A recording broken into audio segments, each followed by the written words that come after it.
Good afternoon. I'm Frank Kelly. I'm Deputy Director and Chief Curator here at the National Gallery.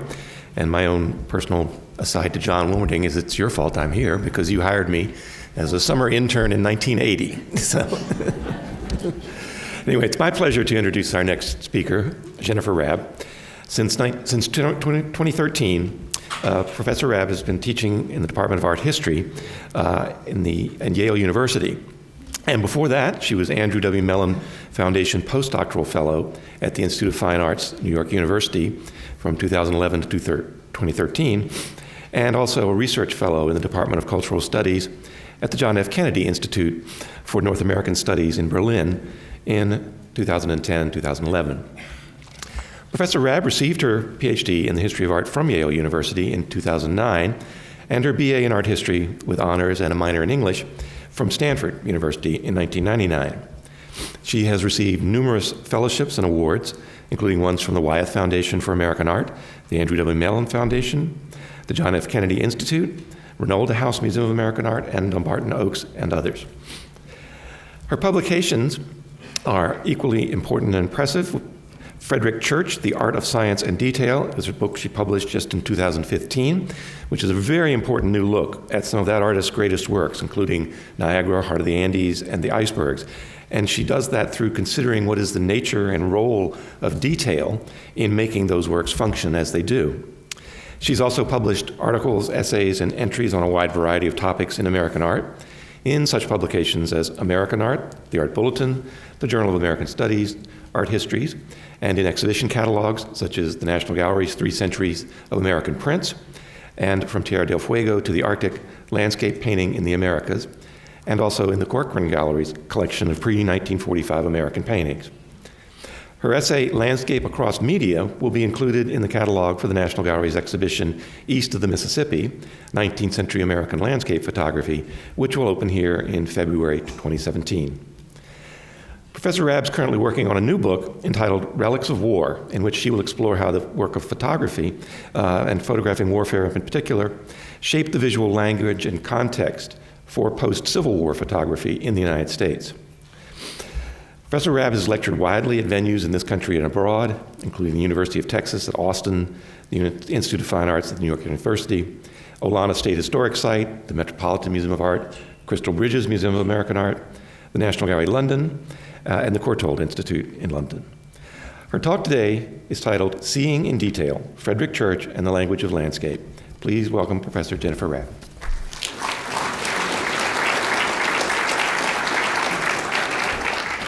Thank you so much. Thank you, Frank, for that incredibly kind introduction. And also my thanks to Frank and John Wilmerding for their scholarship on church, which has been so important to my own, their sort of deep critical engagement with the artist and with 19th century American culture more broadly. It's really a privilege to be here today to share with you my own work on church. Why do precisely these objects, which we behold, make a world? Henry David Thoreau asks this question in Walden while observing the landscape around his cabin in the woods. The attempt to reconcile part and whole, the visible and the vast, is also the key issue for Thoreau's contemporary, the landscape painter Frederick Edwin Church. Both men struggled to integrate science and belief, the minutiae of observable nature, and the immensity of God's nature. In August 1851, 3 years before the publication of Walden, Thoreau wrote in his journal, "I fear that the character of my knowledge is, from year to year, becoming more distinct and scientific, that in exchange for views as wide as heaven's cope, I am being narrowed down to the field of the microscope. I see details, not wholes, nor the shadow of the whole. I count some parts and say, I know." Church's paintings trace this tension, a tension that fundamentally marked the 19th century, visually expressing the dilemma that Thoreau voices in his writings, the difficulty or even impossibility of both seeing precisely these objects and saying, I know. Detail defines the landscapes of Frederick Church. His major works are grounded in close observation and careful study, and such works were acclaimed for their attention to the specificities of the natural world. But Church was also faulted increasingly as the century continued for his scientific proclivities, his avidity to gather new and strange facts, to use the words of one critic. While Niagara of 1857, the remarkable canvas here at the National Gallery, Church's first international success, marshals its minute elements toward a unified effect. The Heart of the Andes of 1859 dizzies with a proliferation of botanical specimen, complicating any expectations of wholeness or harmony.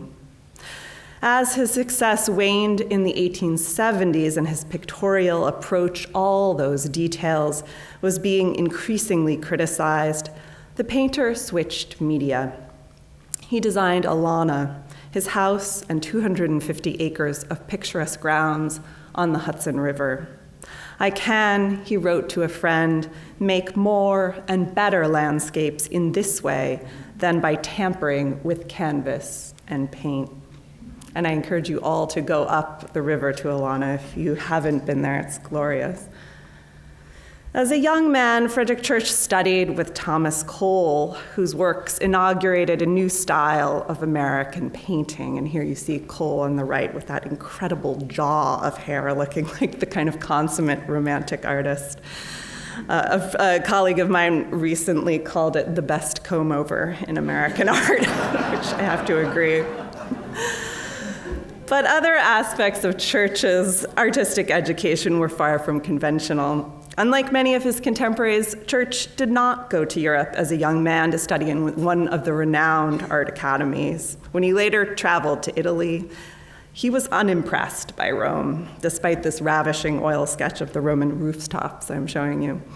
And the Alps disappointed him. Instead, the painter followed the path of scientists, journeying through Ecuador and Colombia in 1853 for nearly 7 months, inspired by the travels of the great German naturalist Alexander von Humboldt, who had spent 5 years exploring the Americas from 1799 to 1804, as well as those of Charles Darwin, whose voyages on the Beagle were also indebted to Humboldt. Sketching was an essential part of the process that Humboldt proposed for landscape painters, an undertaking that would constitute what the scientists called the material origin for finished works of art. Such sketches, and here's another of Church's sketches, one from the National Gallery's collection, were a form of fieldwork based on observation, but marked by the subjective and interpretive process that always characterizes making a work of art at any stage. Large-scale composite canvases like the Andes of Ecuador of 1855, the first of this size for Church, this one measuring about 5 by 7 feet, were created by consulting countless numbers of these sketches, incorporated by part or whole or often entirely reimagined, so that the final painting offered something much more symbolically charged. Such works could testify to nature's diversity, but inherent harmony. They should, Humboldt wrote, blend together all created things, however dissimilar in form and attributes, end quote. Detail and difference must ultimately be suppressed, to use the scientist term, in order to reveal a greater cosmological unity. Such suppression is found in the golden light that pervades this canvas. The sun's white orb is placed in the top center of the picture, a pupil-like form that appears at our own eye level. Its light dominates the canvas by forming a cruciform shape, extending horizontally over the mountaintops and vertically down the center of the canvas, illuminating the distant winding streams, the central misty gorge, and then the grassy plateau in the foreground. The painting may provide a multitude of details, palm fronds and clusters of red blossoms and jagged boulders and grazing animals, the vivid results of Church's preliminary studies. But it emphasizes effect, Humboldt's blending together of all created things. For viewers, such wholeness had an inherently spiritual connotation, and critics at the time interpreted the painting this way. It literally floods the canvas with celestial fire, one wrote, and beams with glory like a sublime psalm of light. The success of the Andes of Ecuador would give Church aesthetic freedom. The artist would no longer have to solely rely on commissions or patrons and their specific demands. In 1857, he completed Niagara, choosing to display his painting alone for an admission fee, attracting thousands of spectators as it toured major cities in the United States and across the Atlantic. Eschewing the usual perspective from high above or below, the painting places the viewer at the edge of the cataract. Here our eye first encounters an uprooted tree that, like a gnarled, outstretched hand and arm, initiates our journey into the picture. Elsewhere in the foreground, Church focuses the attention on an extraordinary amount of detail, not plants and animals and geological features as in the Andes of Ecuador, but the motion of water about to cascade over the rim, tiny flecks of bright white paint as water drops, thin bands and crescent shapes indicating waves, blurred areas conveying speed. Although Niagara Falls was known for its depth and height, its terrifyingly steep plunge, the long, rectangular format of Church's Niagara emphasizes its horizontal breadth, directing the eye back and forth across the canvas, beginning at the lower left edge with the tree, following the fall's closest rim, back along its far edge, then again across the distant horizon line where water and land meet sky. Clouds of mist obscure much of the view of the cataract itself. The sense of danger remains more implied rather than seen, undoubtedly contributing to the painting's frisson for spectators at the time. The water cascades over the edge of the far shore, but the precipitous drop in the foreground is left to the imagination. In 1857, the year that Niagara was first exhibited, a pivotal shift occurred in the political landscape as the secession of the southern states became more imminent. For viewers at the time, Church's representation of a national landmark carried with it the weight of sectional crisis, as well as hopes for resolution. A writer for Harper's Magazine claimed that the work of art was so satisfactory a portrait of the Great Cataract that we all have an individual pride in it, as we have in Niagara itself. So a sense of citizenship might thus emerge from the shared visual experience of the painted landscape, as with the physical one. Church's picture was appropriated for a political cause as a model of unity, one based on the assimilation of details. In the summer of 1857, after completing Niagara, Church returned to the Ecuadorian Andes for a shorter trip, and 2 years later produced The Heart of the Andes. If the Andes of Ecuador, here again on the left, was Humboldt's painting, The Heart of the Andes is Darwin's. Whereas the earlier picture presents a cohesive cosmological narrative, the larger 1859 canvas, which measures 5.5 by nearly 10 feet, is a landscape of expansive optical competition. That same year, 1859, The Origin of Species was published. Humboldt's concept of nature, what he called one great whole animated by the breath of life, would come to seem like a beautiful but impossible vision. The Heart of the Andes projects an exuberance that flirts with disorder. This is exactly what one feels in reading Darwin. Each plant or mammal or mollusk is meticulously described, the result of countless hours of observation and study.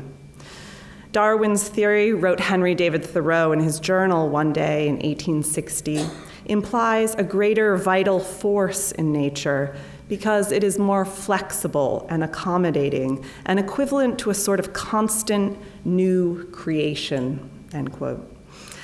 Such constant new creation, as exhilarating as it is unpredictable, is apparent on every page of Darwin's book and every inch of Church's canvas. The Heart of the Andes has no declarative focal point. The sky is nearly filled with dense clouds and darkened mountaintops, with the snow-covered peak of Chimborazo arising in the upper left corner. Shadows undulate across this space, giving the entire picture a dynamism and sense of temporality that contrasts with the eternal quality of the Andes of Ecuador, where that sun locks everything into place, both compositionally and symbolically. A path extends out into the immediate foreground and offers a way into the painting, past a white cross. But just after, the trail stops in a verdant mass of trees and climbing vines with no apparent continuation. Church chose to sign his canvas on the dead tree trunk in the left corner. As John Wilmerding has discussed in his marvelous book on signatures and self-expression in American paintings, when Church, and I'm quoting John here, entered a subject with deep personal meaning, he left behind his name as witness. What strikes me about this illuminated signature is that it is more prominent than the cross farther along the trail. So in other words, you kind of come across the signature here on this tree before you come across the cross. The sign of the individual here preceding the icon of Christian salvation.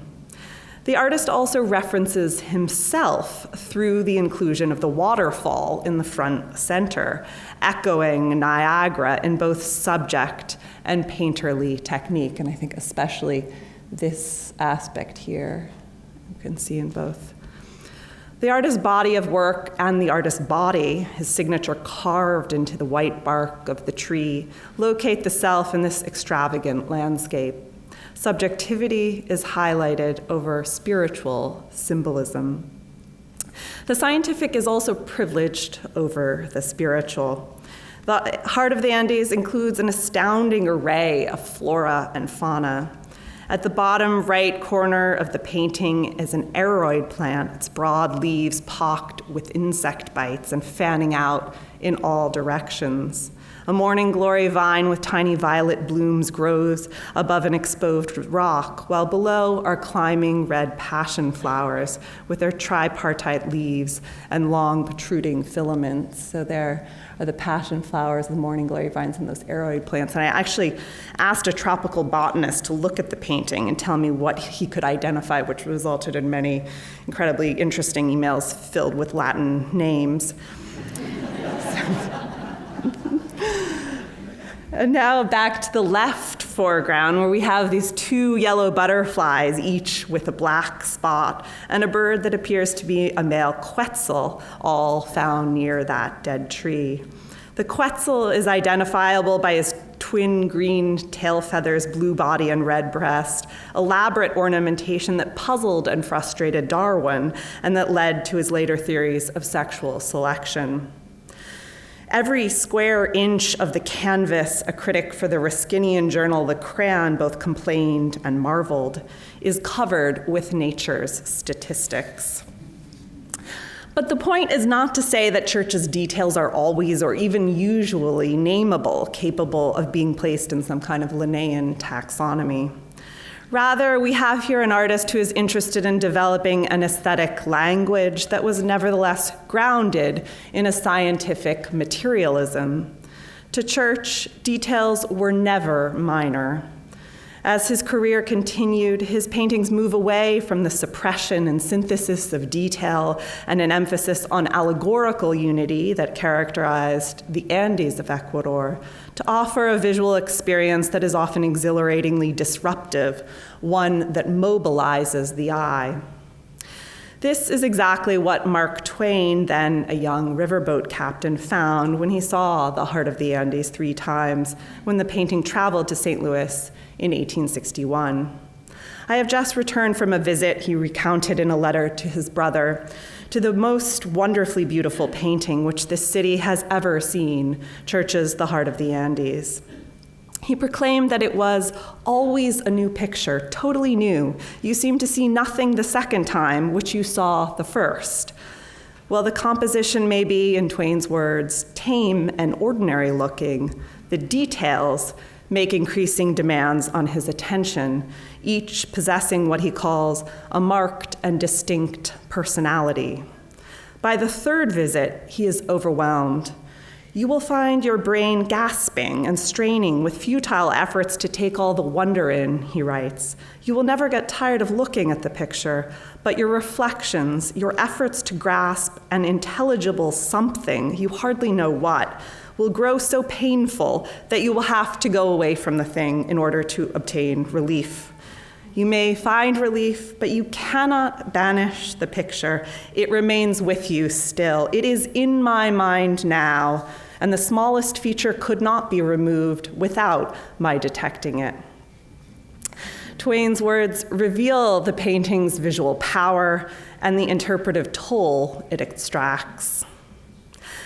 The two-dimensional canvas increasingly presented a limitation for Church, his details seeming to exceed the boundaries of what a single painting could contain, even what an individual viewer could grasp, to use Twain's term. With Alana, created during the 1870s and 80s, the artist turned to a new medium, the physical environment, and to sketching as a daily practice. His self-designed estate is a pastiche of forms and styles. The house is both a Persian fortress and an Italian villa, with polychromatic bands and architectural aspects borrowed from the Gothic Revival, French Second Empire, and East Indian styles. You have to love the 19th century. The list could go on, I think. The 250-acre landscape is designed using the 18th century vocabulary of the picturesque. Serpentine carriage roads weave their way in and out of the woods that Church had planted, past a lake that he had constructed, gaining and losing elevation and allowing glimpses of the house until reaching the top of the hill, where a full view of the artist's home is suddenly revealed. As the visitor moves through the grounds and their vistas, new details come in and out of focus, attracting and distracting the attention. There is no singular point of view or fixed composition. Rather, the aesthetic is based on motion, on walking through the landscape, as well as pausing within it to look. The eye, the mind, and the body hold equal importance. Working with the natural world allowed for a constant new creation, to return to Thoreau's words about Darwin, one guided by questions of volume, scale, and change. Church also recorded such change in the sketches that he made from his home, looking out onto the landscape that he had created. And it is with these sketches and their legacy that I'd like to conclude. These were the images that struck the artist Dan Flavin, known for his fluorescent light sculptures, when he visited Alana in 1967. Flavin had recently relocated from Manhattan to the Hudson River Valley, and Alana had just been rescued from the auction block after a vigorous national campaign to save the estate, which included a glossy 17-page article in Life magazine that Flavin had read. You'll notice this kind of Hitchcockian detail of the home there, looking like the Bates house. Flavin then wrote about his visit in an article for Artforum. The house, then in disrepair, disappointed him. The tour he felt was terrible. It's a really irascible article. But he did find two aspects of Alana strikingly beautiful: the views of the Hudson from the house and the landscape, and Church's small oil sketches. In the late 1970s, Flavin began to collect 19th century American drawings. Funded in part by the Dia Art Foundation, he assembled an important and sizable collection of works by artists such as John Frederick Kensett, Jasper Cropsey, and Sanford Gifford, among others. During the same time he was buying these drawings, and also with Dia's funding, Flavin arranged for the purchase of an imposing turn-of-the-century Moorish-style mansion on a bluff overlooking the Hudson. He envisioned turning it into a museum with a permanent installation of his fluorescent lights and an exhibition space for his collection of drawings. He planned to put the 19th century drawings in a room with panoramic views of the landscape. Yet this fact is little known, rarely discussed, and most often met with expressions of surprise, even disbelief. What did an artist most closely associated with minimalism see in the works of 19th century American landscape painters? But Dan Flavin's 1967 visit to Olana marked his growing preoccupation with the period, and with this he was not alone. His contemporary, the conceptual artist Dan Graham, claimed an obsession with the American 19th century. My hero is Thomas Eakins. My work comes very much out of Frederick Church, he said in an interview. So I think the Hudson River School was very important for all of us. The early 20th century also fascinated Flavin. With Sol LeWitt, he discussed what he called the poor critical evaluation of the artists from these pre-1945 decades and the meager printed evidence on the subject. Among their questions, and these Flavin recorded in his journal, what about Dove and his constructions and abstractions? What about Demuth and his numbers and calendars? Why was Marin so steadily beautiful and unadventurous? Just where did Cornell come from? And clearly they would have enjoyed today's conference. Flavin's museum on the Hudson was never realized, but the artist continued to collect 19th century drawings for himself, and here you see one by Kensett in his collection. Throughout his life, Flavin would reiterate the importance of sketching the landscape around him, and here is one of his own sketches, something that, like Church, he often did each day. Both also lived and worked among these images. Flavin propped up his Hudson River School drawings around the house. At night, he liked to stay up late, installed in his favorite upholstered easy chair, surrounded by the drawings he had assembled.